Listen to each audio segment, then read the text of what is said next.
Are things really getting more expensive, or are we just feeling the pinch more than before? From rent and food to fuel and family expenses, the cost of living is a concern for many in Taiwan and around the world. But what's driving these changes, and how are people coping? I'm Devi Gopalan, and you're watching Connected on Taiwan Plus.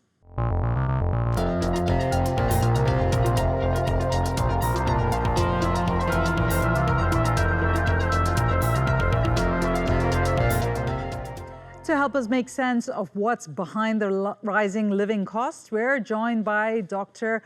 Wen-Tai Hsu, a research fellow at the Institute of Economics Academia Sinica here in Taipei, and in Los Angeles, Dr. William Yu, who's an economist at the UCLA Anderson Forecast. Great to have you both on the program. I'm going to start with you, Wen-Tai. According to the IMF, when adjusted for purchasing power, the U.S. has a GDP per capita of around $89,000, and while Taiwan sits at around $84,000. Can you break that down for us and explain to us what that really means about affordability? That means that Taiwan is very affordable, not necessarily in a good sense. So basically, So those figures that you just mentioned is PPP adjusted, meaning that they're already adjusted for the purchasing power. But if you look at the nominal numbers, okay, it's actually quite different. For example, let's just say take 2023, the US, just take the average labor compensation in the US is about 66,000 US dollars, where in Taiwan it's only about $29,000, okay, US dollars, right? And so basically they're saying that American workers earn 2.4 times more than the Taiwanese workers. And if you look at similar numbers, say you look at the median wages, similar. If you look at the GDP per capita, it's similar. So in terms of nominal terms, it's actually a very big difference. It's like Americans earn 2.4 times more than Taiwanese. And that's actually consistent with our impression, right? If people say that they're going to work in the US, this like the nominal wages or salary is much higher than here in Taiwan. But how come that in terms of a PPP adjusted GDP per capita, it becomes so similar? It's because we have very low price level compared with the US. But also exchange rate will also matter here. But then really is that the Taiwanese goods are cheap, right? For whoever comes to Taiwan, they say, okay, you go to healthcare, it's cheap. You buy stuff like groceries, even when Taiwanese are complaining. But then for foreigners, they don't complain. They come to Taiwan and say everything is cheap, right? The only thing that's expensive is housing. But for the other things, pretty much everything is cheap. So we have to, like, one thing I have to emphasize here is that you have to make a distinction here is that don't mix up with time series changes and also the cross-country comparison. Mm-hmm. So the cross-country comparison you're talking about here is that reflects that Taiwanese have a low price level compared with other countries, whereas people here might think about like inflation being an issue because they think in terms of time series, like we're comparing with us before, right? So the price has indeed increased by quite a bit in the past few years. So that's true. Okay, so we're going to, as we go through the program, we'll try and break it down to the different parts. But before I do that, William, how much of cost of living pressure, both in the US and Taiwan, is driven by global factors? So what we have seen over the past several years, one thing I think everybody is very clear about the so-called cost push inflation is that supply chain disruption and the COVID lockdown, shutdown, everything. So we see that over the war. But usually this cost push inflation is a short-term factor. So once it's gone, usually the price level will go back to normal situation. But demand pull factor is more complicated. Mm-hmm. Usually, you have some several sub-factor to drive that. And I can say in terms of a global factor, one is something usually people overlook, which is interest rate. And usually it's driven by United States Federal Reserve because the Federal Reserve is very powerful. US dollar is a global currency. So when the United States Federal Reserve say cut down the interest rate for very low level for very long time, you will see high inflation because this kind of low interest rate will encourage household to spend more. For example, in the United States, we have this car loan, credit card loan, those kind of things. And for business, it will be cheaper to borrow and to do investment or some kind of asset purchase in stock market, in housing market. And those interest rates at the moment are a huge bone of contention with the administration in the United States. But before we talk a little bit more about that, let's take a look at some figures here. Both Taiwan and the US are battling against rising costs of living, but at different scales. According to Taiwan government figures, the consumer price index peaked at around 3% in 2023. That's the highest in 5 years. And as of March this year, it's eased to just under 2.7%. And in the US, Federal Reserve economic data shows CPI inflation hit 8.8% in 2022 before steadily falling to 2.95% in 2024. Wow, that's quite a drop there. Let me go back to you, Wen-Tai. I know you've said that inflation isn't a major concern anymore, but many people still feel like things are getting much more expensive. So can you tell us what that disconnect is? Okay, this is a bit complicated. So there could be 3 reasons for the disconnect. Now, first of all, people are heterogeneous, right? In the sense that, some people, their wage growth is faster than the growth of the goods and services in terms of the prices. And so some people have their wage growth being slower. And so now, obviously, if you have your wage growth being faster than the price growth, then you might feel like, well, that's not inflation's fault. I mean, I'm just doing very well, so I'm fine. So they don't complain. So there's people that don't complain. And the people who complain would be the people whose wage growth is lower than the price growth, right? Then they will feel that, inflation is a big issue. And so that is a fundamental reason. Is the people who complain is really people who suffer, but then actually they're not just people in a society that doesn't suffer that much.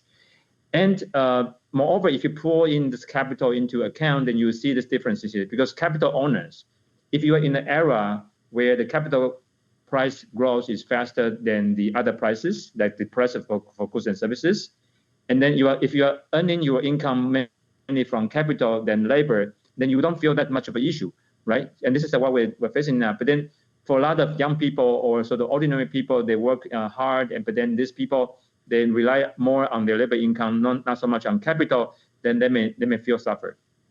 So that's one thing. But then that doesn't really show up in terms of the inflation statistics, because inflation statistics is basically an average, okay? And then the other thing is that there can be a misconception here, because the inflation statistics actually are calculated based on, the authorities send out people, they survey the prices for a sort of a fixed basket of goods. What do you mean by fixed basket of goods is because, you have to control for the quality of the goods.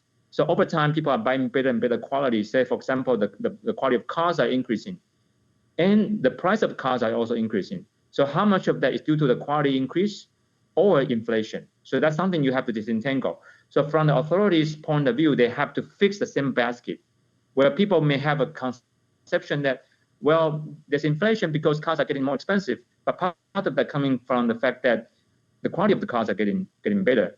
And so that's another thing. So that's why, people may feel that things are getting more expensive in a faster rate than the inflation statistics that tell us. Number 3, which is I think is a more serious issue, is that there is actually a problem in the data collection and survey by our government, because rental price of housing is a very important component of the CPI. But for that part, the government does not have the right sample. The government does not have a representative sample, and the sample size is also very small. The fact that it's not representative is because pretty much all the rental markets of housing in Taiwan is black markets, because landlords do not report their rental income. They will try to avoid tax, in fact, evade tax. So this evasion of the tax is a serious issue, but government does not dare to deal with this issue. And all the rental lease between the landlords and the tenants, they're not reported to the government. So the government do not have data. So government just rely on a very small sample of the so-called social housing that where they have the data. But that data is very distorted. It's not representative. So so there are studies in Taiwan that shows that government actually seriously underestimate the rental component of the CPI. So in fact, our inflation should be much higher than what the government is saying. So that is an issue that I don't see the government is trying to deal with that. They're just trying to defend it, but they're not facing the issue. That is so interesting. William, I want to take you back to the graph we saw in rising cost of living, especially the U.S., what's happening in the U.S. What's attributed or contributed to that huge drop we saw in just a few years? Yes, if you look at the chart, we had experienced this highest inflation rate starting in 2021 and up to 2022. So what's going on there? Usually the Federal Reserve's target for inflation for consumer in the United States is about 2% every year, and we have seen the 2% rose to 8% in 2022. So basically, I would say I can break down by three components, just like what I said before. There are demand side, there's a supply side of the component of the inflation, and usually they are kind of intertwined with each other. But to simplify, I would say three factors. Number one is, of course, this supply chain disruption, COVID. There are a lot of company cannot really manufacture the product they could before the pandemic. So that kind of that is kind of a cost push factor. And the other two factors are demand side factors. And one I would say is fiscal policy.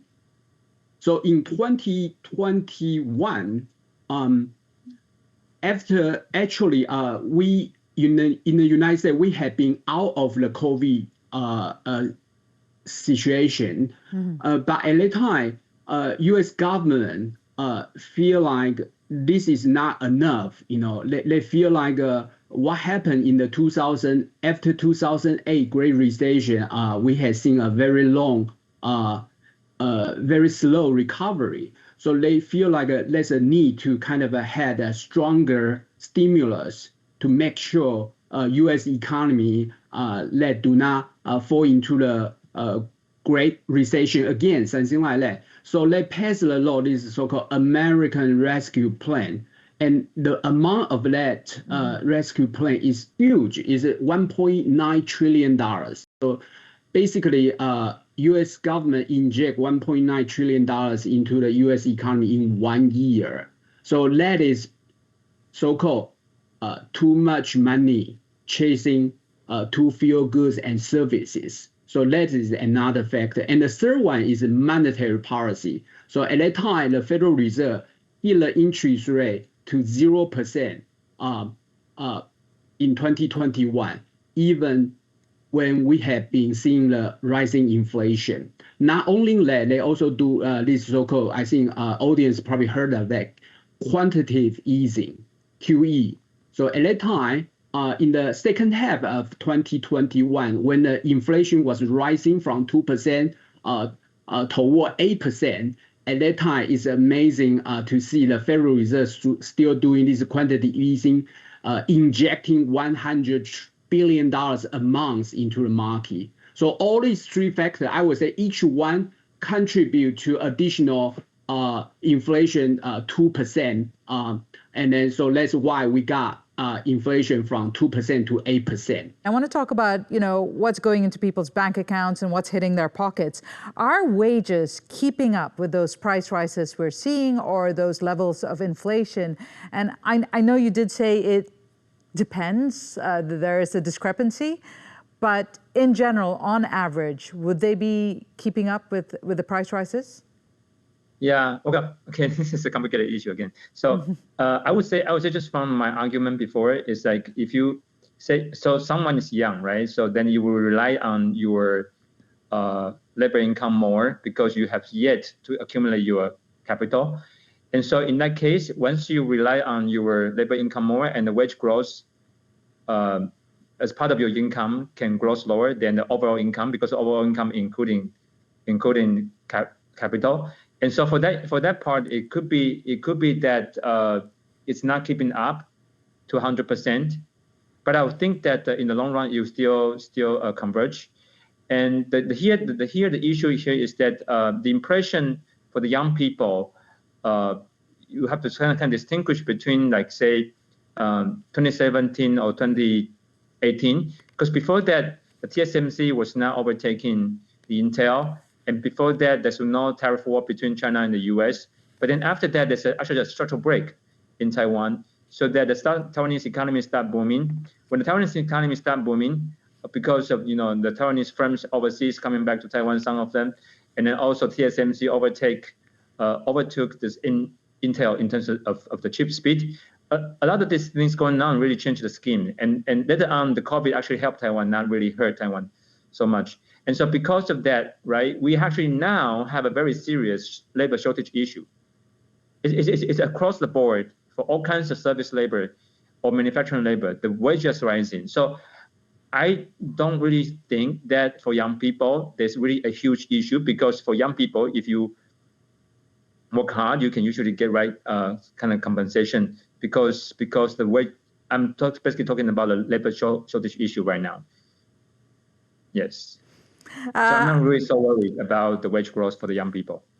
I would say quite a few young people in our office might beg to differ, but we will be getting some sound bites a little bit later in our next segment on what people think. But before that, Wen-Tai brings an important factor about, pre-tariff time and the difference then. Now the talk is all about tariffs, and people are bracing for it. And if you look at the headlines everywhere, you're seeing how, especially in the US, how tariffs are, or the prospect of tariffs are spooking a lot of consumers. Can you tell us in reality what kind of an impact tariffs are likely to have? Maybe if we take the most conservative measure on inflation and people's ability to afford things? For U.S. consumer, if U.S. imposes a tariff, it will be like a consumption tax. So eventually, importer and producer has to kind of transfer some kind of a higher price to the consumer. So based on my very preliminary estimation, based on the current tariff scheme, probably there will be 300 billion additional tariff revenue for the United States government. And that means probably U.S. consumer will have to pay the bill, $300 billion. So what does that mean? That means, give you the number, in 2024, the whole U.S. consumer spent $20 trillion on all kinds of consumption goods. So that translates to about 1.5% higher price. So that is the cost of the tariff. Usually, people will complain this kind of thing. But you just need to remember, these tariffs are imposed on the imported tradable goods, which is only a portion of the American consumer consumption basket, which is about like 17% of the spending. So what happened is U.S. is the largest trade deficit country in the world, and China is the largest trade surplus country in the world. So what that means is China produce a lot, they save a lot, and U.S. consume too much. All right. So what happened is a country like China has a lot of so-called trade surplus. So you say, what's wrong with that? Actually, that is not a good idea. It means because eventually, this is a very deep topic. Because eventually the consumption is the final goal of our economic activity. But in China or some other Asian countries, they don't believe that. They just want to produce, they want to save. And all those actual money they save, they have to go somewhere. And then they go to, usually, they are supposed to go to the productive investment, but there are not so many productive investment opportunity for this kind of money. So this money go to the stock market and housing market. So dry out this so-called real estate bubble. And it happened in Asia, and in recent years, it happened in the United States. Lots of food for thought there, but I'm going to check in with our viewers. Is your salary keeping up with your daily expenses, and how do living costs compare where you are? Let us know in the comments below. Click the video next to me to see how housing prices have skyrocketed in Taiwan and how that stacks up against your city. And don't forget to subscribe and hit the notification bell so you won't miss more stories on tech and business from Taiwan.